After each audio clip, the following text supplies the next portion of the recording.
Chittagong city কর্পোরেশনের আয়োজনে কৃতি শিক্ষার্থী সংবর্ধনা 2025 অনুষ্ঠানত মেয়র ডাক্তার সাদাত হোসেন হইয়ে দেশর উন্নয়নের লাই মেধাবী শিক্ষার্থী অকলের অগ্রণী ভূমিকা রাহাম পরিব।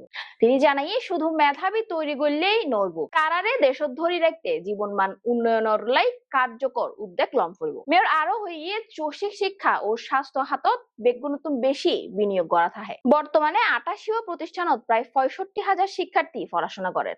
শিক্ষা হাতত প্রতি মাসে 8 কোটি টিয়া ব্যয় করা হইলেও এবারে ব্যয় নয়, বিনিয়োগ হিসেবে দেখা হয়। তিনি জোর দিয়ে হর শিক্ষার্থী অকলের গবেষণা ও উদ্ভাবনী হামর সুযোগ বারণ করিব। স্থানীয় সমস্যার স্থানীয় সমাধান বাইর করিয়ে তরুণ সমাজের উন্নয়নের রঙে যুক্ত করম পড়িব। চষিকর প্রধান নির্বাহী কর্মকর্তা শেখ মোহাম্মদ তৌহিদুল ইসলামের সভাপতিত্বে সংবর্ধনা অনুষ্ঠানত বিশেষ অতিথি হিসেবে উপস্থিত আছেন বিভাগীয় commissioner doctor Mohammad Ziauddin, CMP commissioner Hasif Aziz, board chairman professor Ilias Uddin Ahmed, জেলা প্রশাসক ফরিদা খানম সহ আরো 5 জন।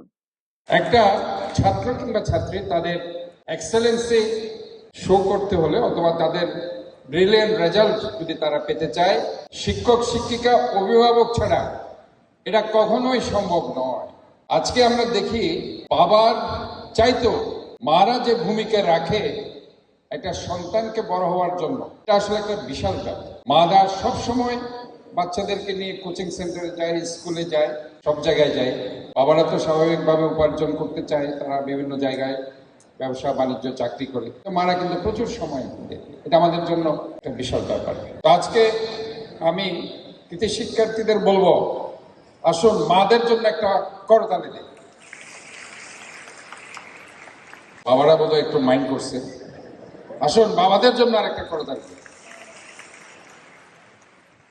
এটাই হচ্ছে মূল জায়গা। আমার সব কিছুর শেষে আমি হয়তো আজকে এখান থেকে ডাক্তার হব, ইঞ্জিনিয়ার হব, কেউ বিভাগীয় কমিশনার হবেন, কেউ এখানে চট্টগ্রাম সিটি কর্পোরেশনের প্রধান শিক্ষা কর্মকর্তা হবেন, কেউ হয়তোবা নির্বাহী কর্মকর্তা হবেন, কেউ ব্যারিস্টার হবেন, কেউ আর অনেক কিছু হবেন, হয়তোবা কেউ সংসদ সদস্য, কেউ বাংলাদেশের রাষ্ট্রপতি, কেউ প্রধানমন্ত্রী, কেউ আমার মতো মেয়র।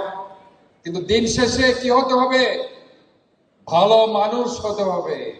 বিদ্যা আমরা পাই না, তো বিদ্যা এবং শিক্ষার এই যে নৈকট্য, এই যে সংকট, আসলে তার একটি উজ্জ্বল